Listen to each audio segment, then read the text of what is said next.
He can't go back and the way at the start he's had. All done at $1.5 million last time. Big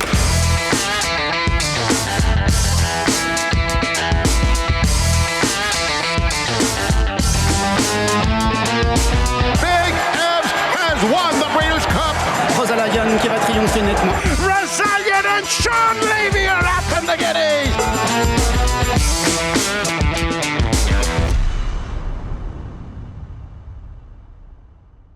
Well, it's time again for the News You Can Use segment that we've been doing here on the Thoroughbred Daily News, brought to you by Darley.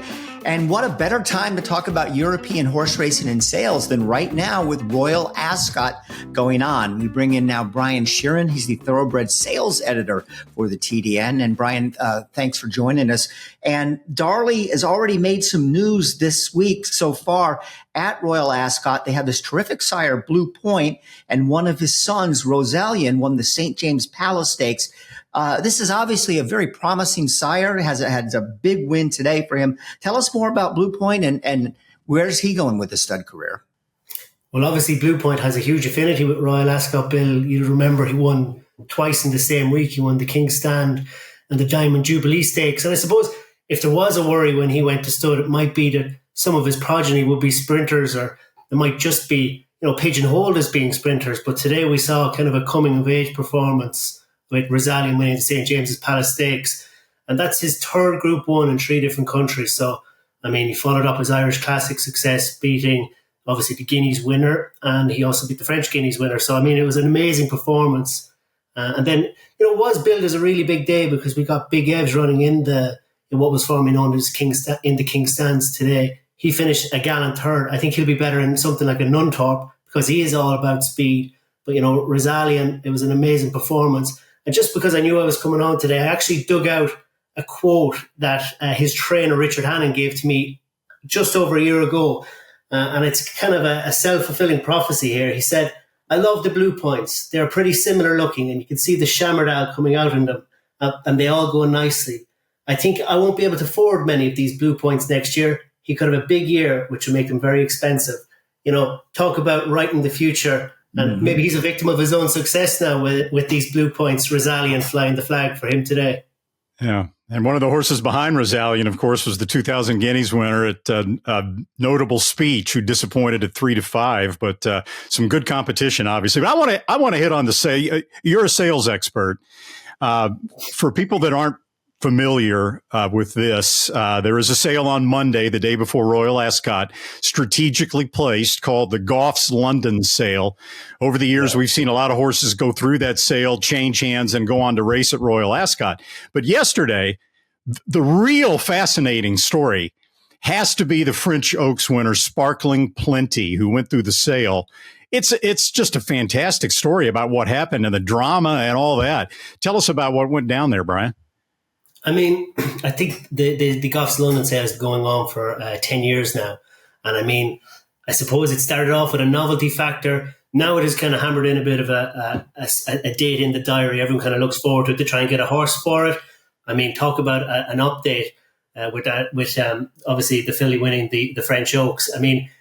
We were kind of covering it remotely. It was hard to know what was going on. Initially, she was knocked down for 8.1 million. It emerged later afterwards that the owner had bought her back. But Al Shikab Racing did buy part of the horse for 5 million, which is a colossal sum of money, but obviously a testament to what she is worth, not only for the rest of her career on the racetrack, but when she goes to stud.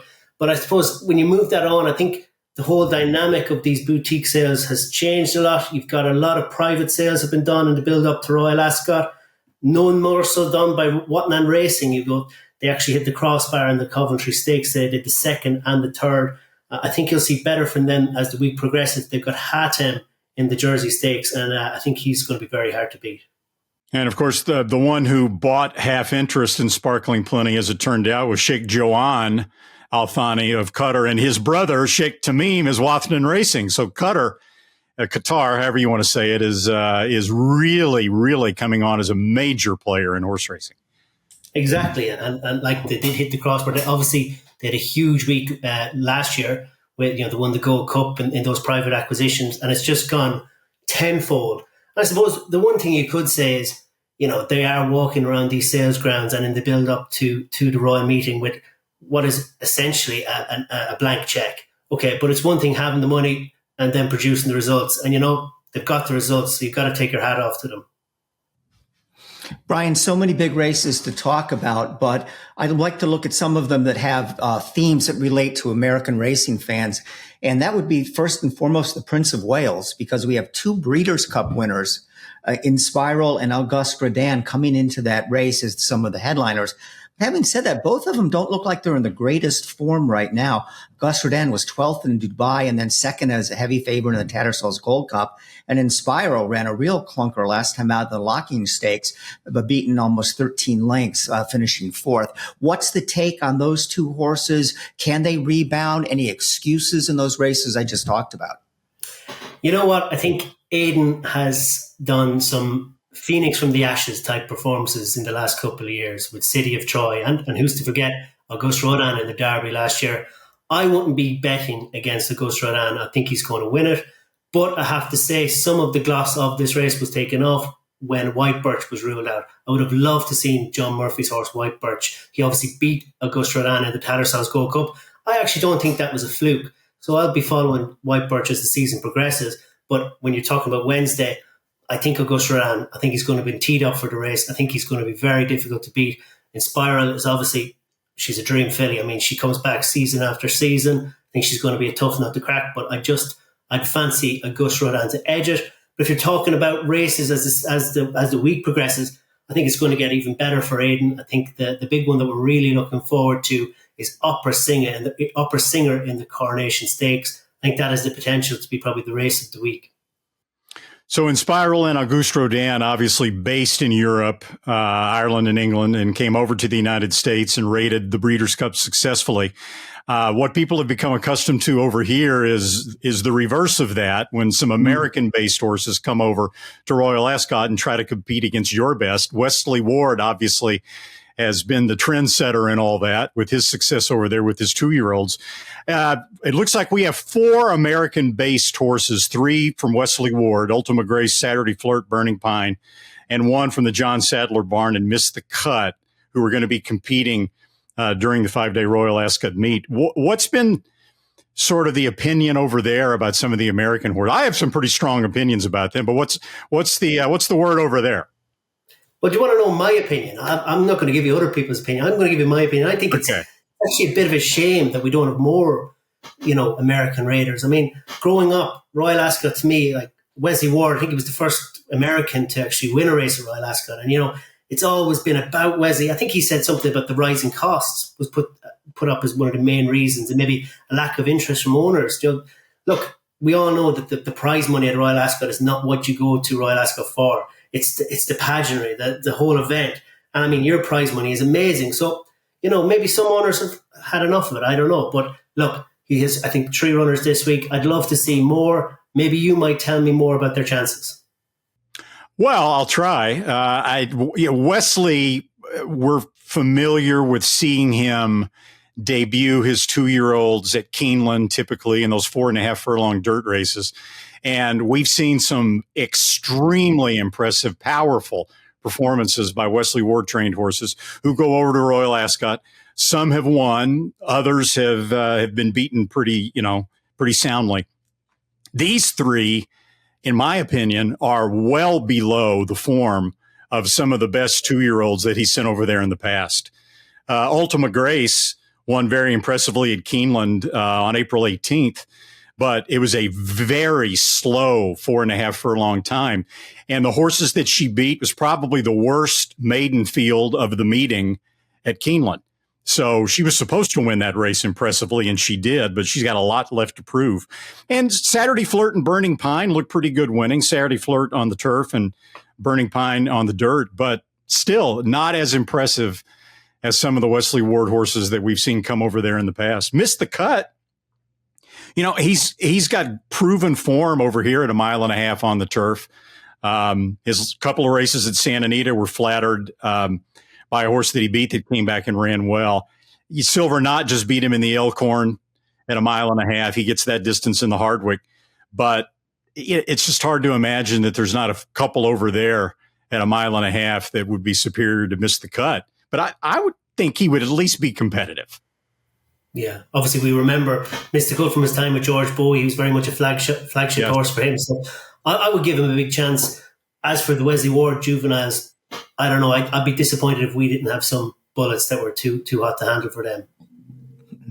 So, Brian, you talked about Opera Singer as one of the big stories of the week. As we're recording this on Tuesday, so some of the races have already obviously been run. But what are some of the other main storylines people will be reading about or hearing about as Royal Ascot progresses and the bigger Group 1 races come up?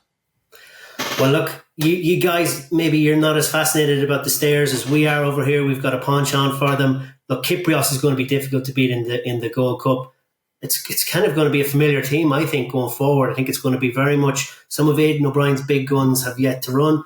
You know, you've got Opera Singer, I think, is going to be difficult to beat. As I said, Auguste Rodin should be difficult to beat. If there's a filly that I would actually just put you on to, and it's actually a Blue Point filly, runs tomorrow on the Queen Mary, Make Haste. And you should know this filly because LNJ Foxwoods have bought into it, and so have Gainsway. So, you know, she runs in the first race and she couldn't run for a nicer guy in Diego Diaz. She's actually the favourite. So I'm not sure if there's going to be much value. They got the value of buying into the filly. So I think she's going to run a big race. And if you wanted maybe a big price horse, for the bettors out there, I did an interview with Ross O'Sullivan, who's got a small but select string. He's not a guy that many people would know, certainly not in America. He's a small trainer here, just off the Curragh. He's got a horse running called Follow Me in the Britannia Stakes. Now, this horse, Ross is convinced, is a group horse on the way up. He's running in a handicap, so he should be thereabouts. And at high double figure digits, I think he could be value.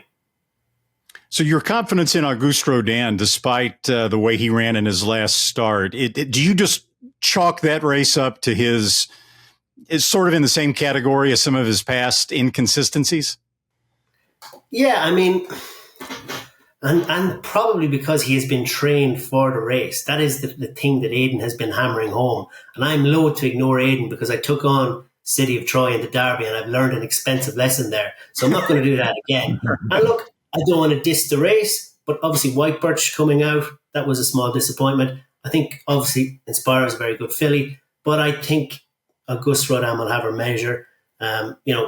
Outside of the top two, credible opposition, I think Auguste Rodin should, if he comes back to his best, which we're led to believe he's on the trajectory towards being delivered to, I think he should win. Brian, I actually have one non-Royal Ascot story for you, but what is the take overseas and in England and Great Britain on Frankie Dettori? And, you know, this new chapter in his career where he's come over here and is just riding lights out. After talking about retiring, now it looks like the guy could go on for another 10 years. But, you know, we have been so unbelievably impressed by him. And he's been given us such a breath of fresh air. We're lucky to have him. And I'm sorry that you guys had to lose him. But, you know, are people kind of pleasantly surprised that he's doing as well as he is? I don't think we're surprised to see him doing so well. Obviously, you've got some brilliant sports people over there that are riding well into their 50s and beyond, and the same over here in Ireland. But I think in sport, and you know, Frankie has such a good legacy. He had obviously a torrid Royal Ascot the year before he retired. Okay, and I just feel for a sports star, especially someone of his status, I think you should always leave them wanting more. Okay, mm-hmm. He left he couldn't have asked for a better send off on British Champions Day on King of Steel. You know, what more is there to gain? It's not money. I mean, you can go off to America, but your status, where he earned his big reputation in Britain, in Ireland, all across Europe, I think he left on the top, and I think there's a lot to be said for that. He can ride away in America, you know, for another 10 years, no doubt. He's so fit. He's riding at the top of his game still. But I think it was the right time for him to leave Britain, and I don't think he regrets that.